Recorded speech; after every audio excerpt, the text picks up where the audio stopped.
Chapter 10 conic section सांको परिच्छेद NCERT math class 11 कक्षा 11 गणित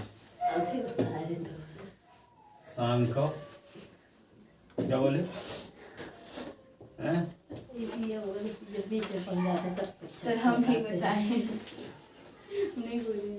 सांको परिच्छेद देखो, अब सांको परिच्छेद में हम बहुत परिभाषाएं अभी याद करवा देते हैं आप लोगों से, वही पूछेंगे भी, है ना। सर सोचिएगा मत, याद करो। हाँ, सुनो, जब कोई चर बिंदु इस प्रकार से चलता है, ये तो बोला था। देखो जब कोई चर बिंदु इस प्रकार चलता है तो उसकी एक फिक्स से एक स्थिर बिंदु से दूरी और एक स्थिर रेखा से दूरी का अनुपात नियत बना रहे।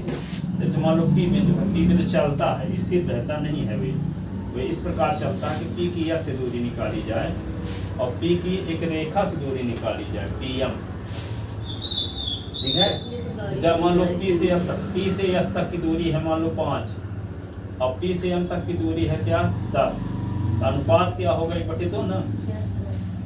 तो बिंदु P की यस से दूरी और बिंदु P की रेखा से दूरी का अनुपात 1/2 आ गया। तो P बिंदु यदि P1 में आ गया तो P1 की यस से दूरी या P1 की रेखा से दूरी का अनुपात भी 1/2 रहे। P2 पोजीशन में आ जाए तब भी P की यस से दूरी या P की रेखा से दूरी 1/2 ही रहे। P4 पोजीशन में आ जाए तो P की यस से दूरी या P की रेखा से दूरी का अनुपात 1/2 ही रहे। इस शर्त का पालन करते हुए P ये चले, ठीक है, तो P के चलने से एक रास्ता बन जाएगा और उस रास्ते को कहते हैं कोनिक। क्या कहते हैं उसको? सांकव। क्या कहते हैं उसको? सांकव। तो जब कोई चर बिंदु इस प्रकार चलता है कि उसे एक निश्चित बिंदु से दूरी तथा एक स्थिर रेखा से दूरी का अनुपात नियत बना रहे, बदले ना, ठीक है। यदि एक बार जो अनुपात आ गया तो हर एक कंडीशन में वही आता रहे, तब उस चर बिंदु का बिंदुपथ, चर बिंदु का बिंदुपथ, जैसे आप इस शर्त का पालन करते हुए यहाँ आते हो कोचिंग में पहुंच जाएं, ठीक है। तो इस शर्त का पालन करते हुए आते और जाते हो तो आपके आने जाने से एक रास्ता बन जाएगा। उस रास्ते या गैल को क्या बोलेंगे? आपका लोकस कहलाएगा, वो आपका बिंदुपथ कहलाएगा। क्या कहलाएगा? बिंदुपथ, आपका पथ कहलाएगा।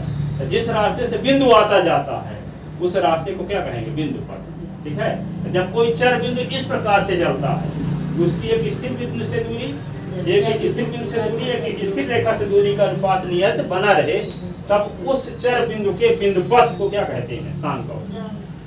सांकव, सांकव, सांकव क्या बोलते हैं? सांकव। जब कोई चर बिंदु इस प्रकार चलता है, चर बिंदु इस प्रकार चलता है, उसकी एक निश्चित बिंदु से दूरी और एक स्थिर रेखा से दूरी का अनुपात नियत बना रहे, तब उस बिंदु के बिंदुपथ को, उस बिंदु के बिंदुपथ को सांकव कहते हैं। और उस स्थिर बिंदु को सांकव की नाभ भी कहते हैं और उस स्थिर रेखा को सांकव की नियता कहते हैं। और नाभ से होकर जाने वाली वह रेखा जो नियता पर लंब हो उसे अक्ष कहते हैं सांकव का।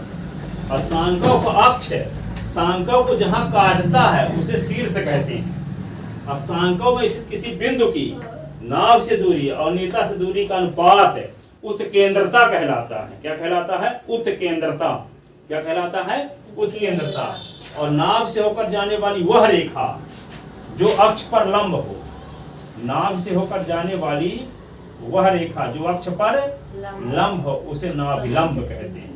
उसे नाभिलंब कहते हैं। उसे नाभिलंब कहते हैं, ठीक है। तो क्या क्या बताए?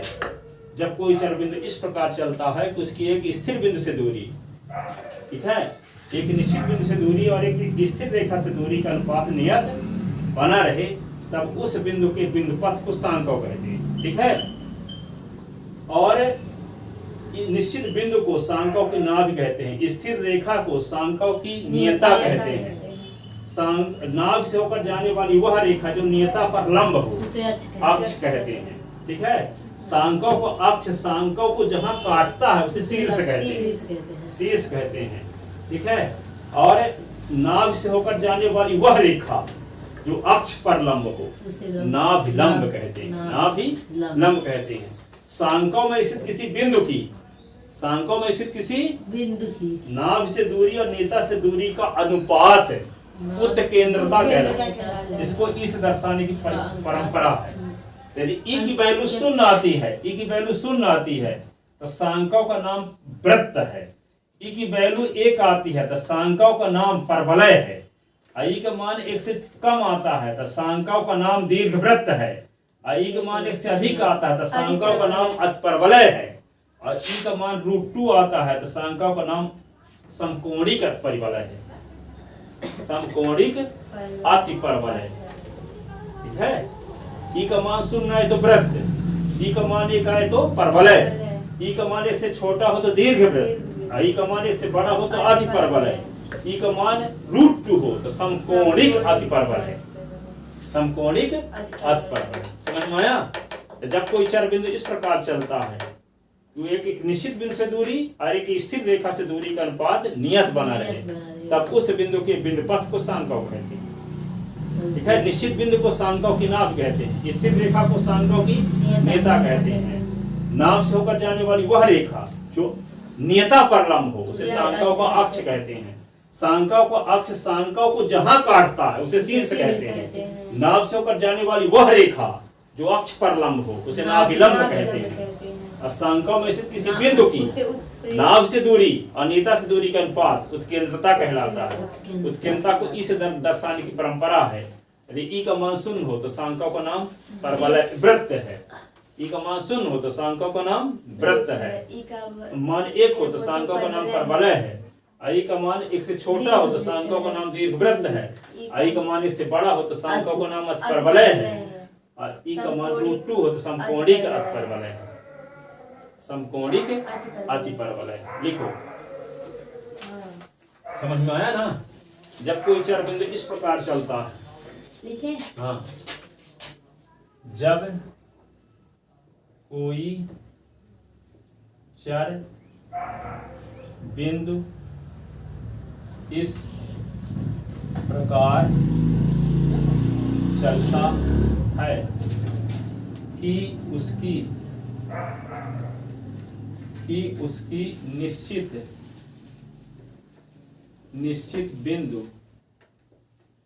बिंदु से दूरी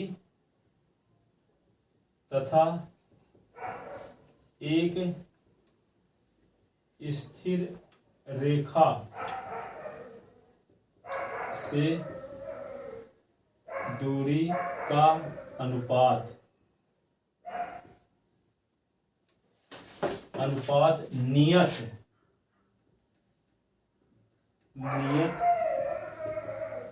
बना रहे। जब कोई चर बिंदु इस प्रकार चलता है कि उसकी एक निश्चित बिंदु से दूरी तथा एक स्थिर रेखा से दूरी का अनुपात नियत बना रहे, तब चर बिंदु का तब नियत बना रहे तब चर बिंदु के बिंदु पथ को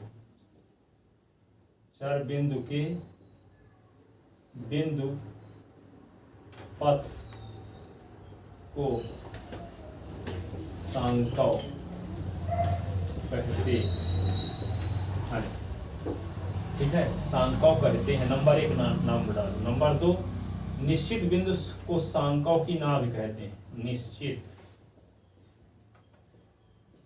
बिंदु को सांख्यों की नाभ कहते हैं। इसे यश से डिनोट करते हैं। इसे यश से डिनोट करते हैं। Denoted by S. एल हो गया। तीसरा क्या है? स्थिर रेखा को सांख्यों की नियता कहते हैं। स्थिर रेखा को सांख्यों की नियता कहते हैं। ठीक है। चौथा क्या है? सांख्यों की नियता कहते हैं। चौथा नंबर क्या लिखेंगे? नाभि से होकर वह जाने वाली, नाभि से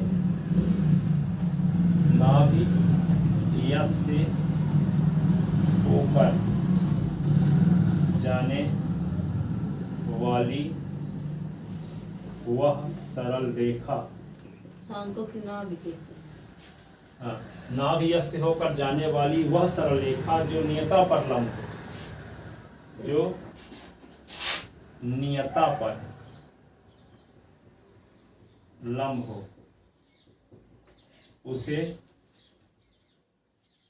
उसे सांकव का अक्ष कहते हैं। अक्ष कहते हैं। पांचवा, सांकव का अक्ष कहते हैं। फिर अब क्या आता है इसके बाद? अभी शीर्ष। सांकव का अक्ष सांकव को जहां प्रतिच्छेद करता है उसे सांकव का शीर्ष कहते हैं। सांकव का अक्ष सांकव को जिस बिंदु पर प्रतिच्छेद करता है या काटता है, प्रतिच्छेद करता है, उसे सांकव का शीर्ष कहते हैं। शीर्ष कहते हैं। छठवां, नाभि से होकर जाने वाली वह सरल रेखा। नाभि से होकर जाने वाली वह सरल रेखा जो नाभ से होकर जाने वाली वह सरल रेखा जो अक्ष पर लंब हो, अक्ष पर लंब हो, उसे लेटस रेक्टम कहते हैं, नाभिलंब कहते हैं। क्या कहते हैं? नाभिलंब कहते हैं। ठीक है। सांकों में स्थित किसी बिंदु की, सांकों में स्थित किसी बिंदु की नाभ से दूरी और नियता से दूरी का अनुपात। सांकों में स्थित किसी बिंदु की नाभ से दूरी व नियता से दूरी का अनुपात उत्केंद्रता कहलाता है। सांकों में स्थित, सांकों में स्थित किसी बिंदु की नाभ से दूरी व नियता से दूरी का अनुपात। सांकों में स्थित किसी बिंदु की नाभ से दूरी व नियता से दूरी का अनुपात उत्केंद्रता कहलाता है। इसे स्मॉल ई से डिनोट करते हैं। सांकों में स्थित किसी बिंदु की नाभ से दूरी व नियता से दूरी का अनुपात उत्केंद्रता कहलाता है। इसे ई से डिनोट करते हैं। यदि ई बराबर 0 तब सांकव वृत्त कहलाता है। वृत्त कहलाता है। ठीक है। यदि E = 1 तब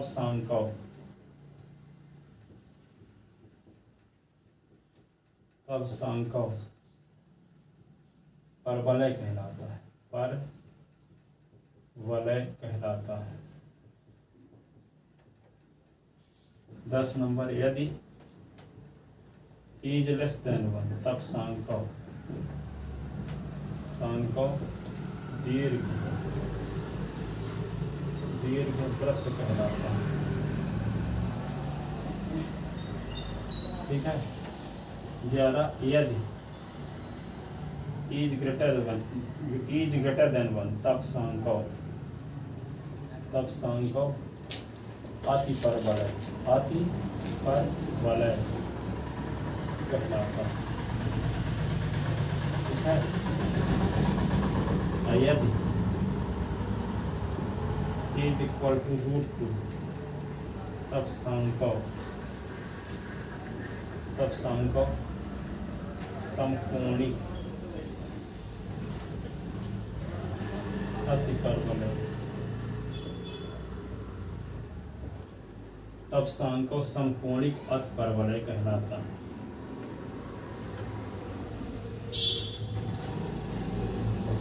समकोणिक अति परवलय क्या कहलाता है?